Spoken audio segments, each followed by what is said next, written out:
दोस्तों, मैं महक और आप देख रहे हैं आपका अपना YouTube channel education tech flow. तो दोस्तों, आज मैं आपके लिए एक और पोम लेके आई हूँ जिसका नाम है फायर एंड आइस, जिसके पॉइंट है रॉबर्ट फ्रॉस्ट। और हमने अपने प्रीवियस वीडियो में एक पोम पढ़ी थी जिसका नाम है डस्ट ऑफ स्नो, और उसके भी पॉइंट थे रॉबर्ट फ्रॉस्ट। तो चलिए आज की वीडियो हम स्टार्ट करते हैं। तो आज का जो टाइटल है हमारी पोम का वो है फायर एंड आइस। तो अगर मैं आपसे पूछूं फायर मतलब क्या होता है और आइस मतलब क्या होता है, तो आप कॉमनली बेसिकली सी बात है आप यही बोलोगे कि फायर का मतलब होता है आग और आइस का मतलब होता है बर्फ। पर पोम के पॉइंट ऑफ व्यू से फायर का मतलब आग और आइस का मतलब बर्फ नहीं है। इसे ये पोम में फायर और आइस एक सिम्बलाइज वो एक सिंबल बता रहे हैं, आग का या बर्फ का नहीं, उन्हें एक सिम्बलाइज बनाया गया है। तो मैं आपको भी बताती हूँ इसे कैसे सिम्बलाइज बनाया गया है।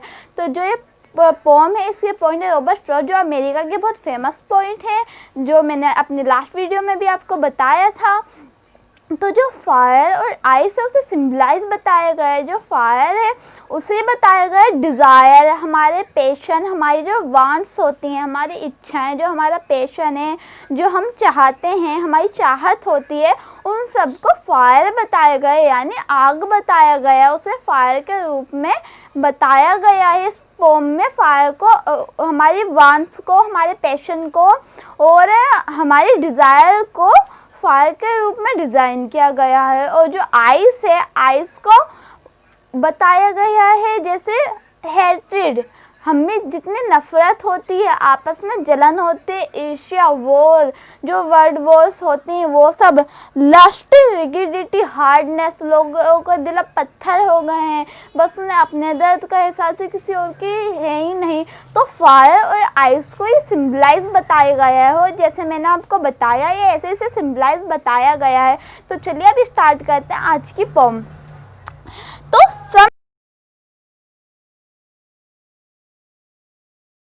चलिए हम स्टार्ट करते हैं अपनी poem fire and ice. Some say the world will end fire, some say in ice. कुछ लोग कहते हैं कि जो वर्ल्ड है वो आग से ख़त्म होगी, और कुछ कहते हैं आइस से। कुछ पीपल कह सकते हैं हम, कुछ लोग कह सकते हैं, या कुछ साइंटिस्ट कह सकते हैं। तो मैं आपको बताऊंगी कैसे। अब आगे बढ़ते हैं। From what I have tested of desire I hold with those who favor fire. According to Robert Frost, मतलब जो according to point, जो हमारे पॉइंट है उनके अकॉर्डिंग उन्हें लगता है, वो उस चीज़ के पक्ष में है कि जो वर्ल्ड हमारे ख़त्म होएगी, जो वर्ल्ड डिस्ट्रक्शन होएगी, वो फायर की वजह से होगी, ड्यू टू फायर। क्योंकि वो कहते हैं हमारे अंदर हमारी डिज़ायर, हमारी पैशंस, हमारी वांट्स इतनी ज़्यादा हैं कि उसके आगे हमें कुछ नहीं दिखता, अगर हम उसे नेगेटिव वे में देखें। मैं आपको इसका एग्जांपल देती हूँ जिससे आपको अच्छे तरीके से समझ आ जाए।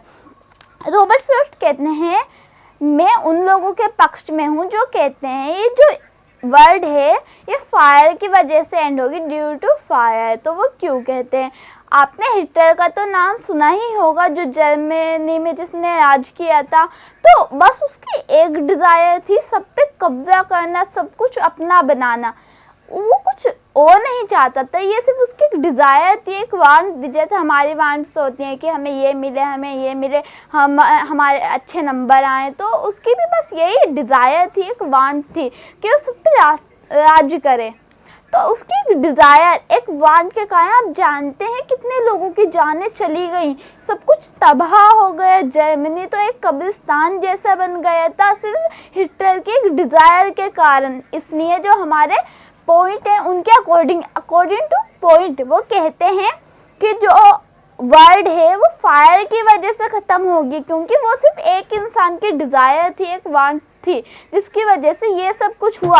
और इस दुनिया में इतने सारे पीपल हैं, एक कंट्री में इतने सारे लोग रहते हैं, उन सब की अलग अलग डिज़ायर होती हैं, कुछ की पॉजिटिव हैं तो कुछ की नेगेटिव है। और नेगेटिव डिज़ायर इतनी बड़ी होती हैं कि वो पूरे वर्ल्ड को ख़त्म कर सकती हैं। उनकी वांट्स इतनी ज़्यादा होती हैं, इतने नेगेटिव होती हैं कि उन्हें अपनी वांट, अपने डिज़ायर के आगे किसी कुछ और दिखता ही नहीं। तो इसलिए रॉबर्ट फ्रॉस्ट कहते हैं, जो मैं उन लोगों के पक्ष में हूँ जो कहते हैं ये वर्ड जो है वो फायर की वजह से ख़त्म होएगा। अब हम अपने दूसरे स्टेंजा की ओर बढ़ते हैं। But if it had to press twice, press का मतलब इसमें डाई मतलब मरना बताया गया है। ओके, तो आगे बढ़ते हैं हम। I think I know enough of hate to say that for destruction ice, I also great and would suffice. तो मैं आपको बताती हूँ सेकंड स्टैंजा में क्या कह रहे हैं। जो हमारे पोइट है बस फर्स्ट वो कह रहे हैं अगर हाँ जो वर्ड है वो 2 बार ख़त्म हो सकता है, जो हमारे ये संसार है दुनिया है अगर ये 2 बार ख़त्म होनी हुई तो हमारी इस दुनिया में इस संसार में नफ़रत कम नहीं है। एक दूसरे के लिए सिर्फ और सिर्फ नफ़रत है, सिर्फ और सिर्फ क्रोध है, एक दूसरे के लिए रिगिडिटी है। अगर हमारे चोट लगे तो वो हमारा दर्द होता है, पर अगर सामने वाले के चोट लगे तो ये अक्सर ये होता है हम उसे खुद मारते हैं, जबकि हमें पता है चोट लगने पर दर्द होता है हम उसे खुद देते हैं। हमारे अंदर इतनी रिगिडिटी आ गई, इतनी कठोरता आ गई कि अब जो आइस है उसे एक सिंबलाइज बताया गया है किसका, हेटेड वॉर लस्ट रिगिडिटी। तो ये कहते हैं कि हमारे वर्ल्ड में हेट कम नहीं है। अगर ये जो संसार है 2 बार ख़त्म होएगा तो वो आइस से भी ख़त्म होएगा, क्योंकि हमारे संसार में हेट बहुत है। इसके भी मैं एक एग्जांपल से बताती हूँ।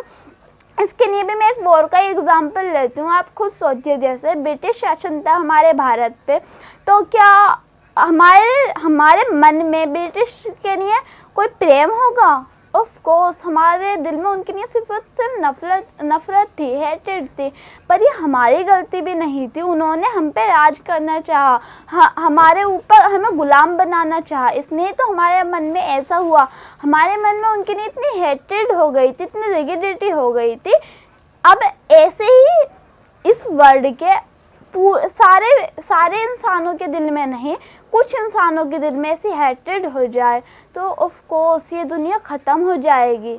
और किसकी वजह से? ड्यू टू आइस, क्योंकि आइस को किसका सिंबलाइज बताया गया है? हेट्रेड। तो बस यही बताते हैं। तो आज की हमारी पोम कंप्लीट होती है। तो जो कुछ इंपॉर्टेंट वर्ड थे मैं आपको बता दूं। जो पेरिश होता है उसका मतलब होता है डाई, मरना, मतलब टू इज डाई, मतलब अगर दोबारा ख़त्म होए तो। अब सफाइस, टू सफिशिएंट, पर्याप्त।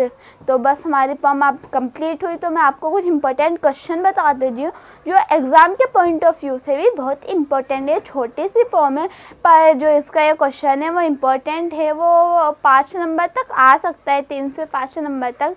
उस क्वेश्चन में पूछा जा सकता है कि अकॉर्डिंग टू यू, आपके अकॉर्डिंग, आपके अनुसार कि जो वर्ड है वो कैसे डिस्ट्रॉय होएगी, कैसे ख़त्म होएगी? Due to fire and due to ice, ice के कारण या फायर के कारण। तो आप पहले आप लिटरेचर में ही लिखोगे, इसे सिंबलाइज नहीं करोगे। इसे पहले लिटरेचर में ऐसे लिखना जैसे कि हम सभी जानते हैं कि जो ग्लोबल वार्मिंग है वो बढ़ती जा रही है, जिससे अर्थ का जो टेम्परेचर है वो बहुत ज़्यादा होते जा रहा है। और आप जानते हो जब अर्थ का टेम्परेचर बढ़ता जाएगा तो ऐसे जो हमारा अर्थ है वो एक्सप्लोर हो सकता है। वो एक, अगर मैं दूसरे वर्ड्स में कहूँ तो वो ब्लास्ट हो सकता है। तो अगर हम फायर की बात करें तो अकॉर्डिंग टू साइंटिस्ट हमारी ग्लोबल वार्मिंग जो बहुत बढ़ रही है, अर्थ का टेम्परेचर बहुत बढ़ रहा है, तो उसकी वजह से फायर के कारण, ड्यू टू फायर, हमारा जो अर्थ है वो डिस्ट्रॉय हो सकता है, ख़त्म हो सकता है। और उसे अगर हम सिंबलाइज करें, जो हमारी फायर है वो उसे डिज़ायर, वांट्स और पैशन को बोला गया है। जो नेगेटिवली अगर हम देखें तो किसी की डिज़ायर इतनी बड़ी होती है कि वो पूरे वर्ल्ड को ख़त्म कर सकती है। हम एग्जांपल हिटलर का ले सकते हैं। अब हम आइस को देखें तो आइस जो हमारे ग्लेशियर्स हैं वो पिघल रहे हैं। जब वो पिघलेंगे ऑफ कोर्स जो हमारा सी लेवल है, ओशन लेवल है वो बढ़ता जाएगा, जिसकी वजह से हमारे वर्ल्ड में, हमारे संसार में फ्लूड आ सकती है। पूरा संसार, पूरा वर्ल्ड पानी में डूब सकता है। तो अकॉर्डिंग टू साइंटिस्ट ग्लेशियर्स हमारे पिघल रहे हैं, जिसके कारण जो वर्ल्ड का डिस्ट्रक्शन है वो ड्यू टू आइस, मतलब ड्यू टू वाटर से भी हो सकता है। अगर हम इसे सिंबलाइज करें, जो आइस है वो हमारी रिगिडिटी, लस्ट और हेट्रेड वॉर को बताती है। जो हमारे वॉर होते हैं हमारे एक दूसरे के मन में, एक दूसरे की तरफ से रिगिडिटी है, तो उससे हमारा जो वर्ल्ड है वो डिस्ट्रक्शन हो सकता है। तो बस आज की पोएम में यही था। आई होप ये आपको अच्छी तरह समझ आया होगा और समझने के साथ साथ आपको लगा होगा कि हमारी जो हेट्रेड है, हमारी जो नेगेटिव डिज़ाइन है वो हमें ख़त्म करनी चाहिए, क्योंकि वो सिर्फ हमारे लिए नुकसानदायक नहीं है, वो दूसरों को लिए भी हानिकारक है, वो दूसरों को भी दर्द पहुंचाती है हमारे कारण। तो हमें अपनी नेगेटिव डिज़ायर्स, वांट्स और जो एक दूसरे के प्रति हेट्रेड है वो ख़त्म कर देनी चाहिए, जब ये संसार बच सकता है, वरना ये संसार नहीं बच सकता। तो थैंक यू एवरीवन।